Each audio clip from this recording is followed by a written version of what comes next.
Bom dia, boa tarde, boa noite. Eu me chamo Fabiano Lacerda e hoje vamos falar sobre seriedade. Será que quando nós somos sérios demais, nós perdemos a nossa autenticidade, sobretudo no trabalho? Solta a vinheta aí, Matheus.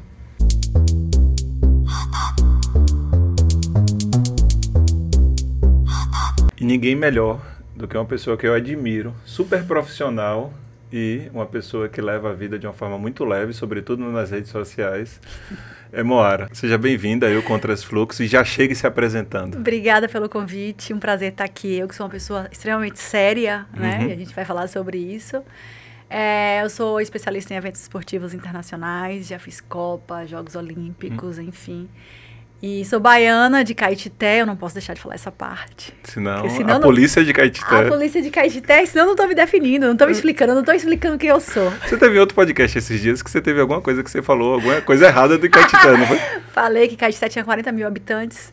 E aí minha mãe assistiu o podcast, depois mandou um áudio dizendo: adorei, foi maravilhoso, não sei falar o nome do negócio que você tava, pode como? Não sei o nome, mas você errou a quantidade de pessoas de Caetité, você errou a população de Caetité. Aí eu fui no Google rapidamente e me retifiquei, 57 mil. 57 mil pessoas. Mas quando eu saí de lá, gente, há 20 anos, tinha 40, entendeu? Sim. Eu não tenho culpa que as pessoas estão se multiplicando na velocidade da luz. Nem cabe na Fonte Nova, né? Não cabe na Fonte... Pô, me falaram isso esses dias, eu fiquei arrasada, sabia? Sério? Eu fui num voo com um patrocinador da Seleção Brasileira Feminina e ele falou: ah, você é uma cidade pequena, ele é da Espanha, né? E ele falou: ah, errei novamente, né? E falei: não, minha cidade tem 40 mil habitantes. Ele: nossa, enche a Fonte Nova. E eu imaginei minha cidade inteira na arena. Mas agora não enche não. Agora não enche não, precisa de um estádio maior. Mas vamos ser sérios. Vamos ser sérios. Vamos falar de coisa Botei séria. até uma roupa preta. Sério, coisa séria. Séria, vamos. Até que ponto você ser genuíno, ser autêntico, a sua forma de ser, prejudica a sua profissão? Então, para eu responder, vou ter que narrar alguns fatos que me aconteceram profissionalmente.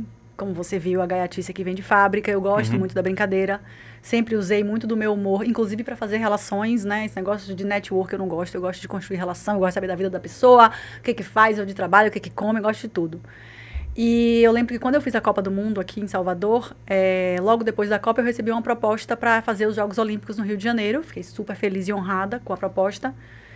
E fui participar do processo seletivo, e aí uma pessoa que tinha feito a Copa do Mundo aqui comigo e que já estava no Rio, ficou sabendo que eu estava participando do processo seletivo, ficou sabendo que existia uma vaga e foi até as pessoas que estavam me levando de uma certa forma e perguntou por que estavam me contratando se eu não era séria. E usou exatamente essa expressão. Pô, por que ela, se ela não é séria? E isso chegou, porque a fofoca, ela rola, né? E aí essa informação chegou em mim e me pegou de num lugar muito que eu desconhecia, né? Foi a primeira vez que a minha competência foi questionada pela maneira como eu sou, né? Não tem nem como eu dizer como eu me comporto. É a maneira além como de ser eu mulher, sou. né? Aí também já é uma outra coisa, para um outro assunto. Inclusive, a gente podia gravar um episódio sobre isso. Só sobre isso. A parte do machismo eu enfrentei quando eu saí da função que eu tinha para ser coordenadora de marketing. Sim. Aí questionaram o que ela fez para conseguir isso. Então, depois que eu já tinha superado a parte do machismo e já tinha provado que eu era, assim, competente, aí eu tive uma nova situação que foi ter a minha competência questionada. E eu lembro que quando eu fui para o Rio, eu evitei muito fazer brincadeira e eu me fechei muito. E aí eu ia conhecendo algumas pessoas e eu me permitia ser quem eu sou para essas pessoas. Não me prejudicou profissionalmente, né? Porque o foco ele é mantido, mas pessoalmente, por um período, eu não tive tanto prazer trabalhando no... Mas me mate uma curiosidade, você não acha que perdeu produtividade? Não, produtividade não, porque eu sou o tipo de pessoa que toda vez que eu recebo uma crítica, eu transformo isso em combustível e eu passo a querer provar para aquela pessoa, que não vai nem ficar sabendo, meu amigo imaginário, meu inimigo imaginário, e aí eu passo a querer provar para esse inimigo imaginário que eu sou muito boa. Então eu não perdi produtividade por isso. E eu trago isso, eu sempre falo sobre isso, às vezes, quando eu estou palestrando, que é justamente receber uma crítica, chora, você tem que chorar, sofre, tem que sofrer, mas depois pega isso e prova que você não é isso, sabe? E por sorte eu sou assim. Eu imagino que muita gente que está aqui nos assistindo deve estar passando também por isso. E aí é importante para a gente saber das histórias das pessoas também, né? Então, se você se sentir à vontade, conta aqui nos comentários um pouco sobre sua história e se inspire aqui nessa mulher. E por falar em histórias, quem quiser saber mais das suas histórias, aqui não há despedida ainda, mas quem quiser saber mais sobre suas histórias, você estava me contando que tem num site, já é isso? Isso, tem um site que é moaramiranda.com. Sim. Que lá eu descrevo um pouco da minha trajetória profissional, das experiências que eu tive. E tem meu Instagram também, né? Uhum. Mas no Instagram vai ter gaiatice, aviso desde agora, porque normalmente quem vê meu Instagram antes não me contrata. Então, vê primeiro o site, vai no LinkedIn, aí depois vai pro Instagram. Entendi. Por sinal, a gente se conheceu pessoalmente hoje aqui. Mas eu jurava que eu já conhecia. Eu cheguei aqui já falando, oi, tudo bom, querido, não sei o que, tal. Aí ele, prazer te ver pela primeira vez. Eu, oi? Porque no Instagram a gente se vê diariamente, né? Exatamente. Então, ali nos stories, então a gente se sente íntimo, assim. Na sua opinião, quais são os pontos, né? Assim, que sinais que as pessoas começam a perceber a partir do momento que ela está perdendo autenticidade, né? Eu acho que quando você não está tendo prazer no que você faz, no trabalho, alguma coisa você está deixando de fazer. Vou trazer um outro exemplo. Logo no início da minha carreira, eu morei fora e voltei, consegui um trabalho super bacana, por sorte, né? Aí eu era um lugar muito formal, corporativo, trabalhava com consultoria. Uhum. E eu tinha acabado de chegar de Londres, que é um lugar contrafluxo. Uhum. Então, eu me vestia de calça jeans, eu tinha uns 3 brincos na orelha, eu tinha piercing. As roupas que eu usava realmente hoje, quando eu olho e falo, meu Deus, não tinha ninguém para falar. E sempre tinha um comentário ou outro, mas eu não percebia, né? E eu lembro que nesse ambiente de trabalho, eu fui perdendo um pouco da minha graça. Porque eu falei assim, não, eu preciso melhorar minha roupa. Mas o feedback, quando vinha em relação à roupa, não era um feedback de tipo, vem aqui, deixa eu te falar, você podia usar uma calça social, você podia usar... Não, era sempre num lugar de uma brincadeira que não tem muita graça, ou de uma brincadeira que muita gente vai rir, mas que você não vai rir dessa brincadeira. Uhum. Então, também eu percebo isso, assim, no mundo corporativo, principalmente, né? Que as pessoas, elas não sabem dar feedback de uma maneira bacana. E aí, você começa a perder um pouco da sua alegria mesmo. Você começa a tentar se adequar a um ambiente que não vai te fazer feliz. Quando, na verdade, todo mundo ali no final de semana tá saindo, tá comendo água, tá se divertindo, adora um stand-up, adora assistir uma comédia, sabe? Pra mim é muito difícil de aceitar, ou de entender, ou de me adaptar a esse lugar onde as pessoas, elas não são como elas são normalmente. E se você pensar, a gente passa muito mais tempo no ambiente de trabalho do que na nossa casa, ou com a nossa família, né? A gente tem até o final de semana que você curte, mas depois 5 dias de semana, convivendo com pessoas onde você tem que ser diferente do que você normalmente é. Se a gente for olhar o recorte de saúde emocional, eu fico pensando os riscos emocionais que essas pessoas devem passar quando, de fato, elas se perdem no meio do caminho com relação a isso, né? Eu lembro que eu trabalhei em um outro projeto também, que eu passei por isso no início. Então, assim, com a equipe que eu trabalhava, era tudo muito bom. E a gente se divertia muito, e a gente ria muito, e tinha os momentos também de estresse, né? Porque era uma área comercial. Mas com a equipe de liderança, que eram todos sudestinos, e aí talvez...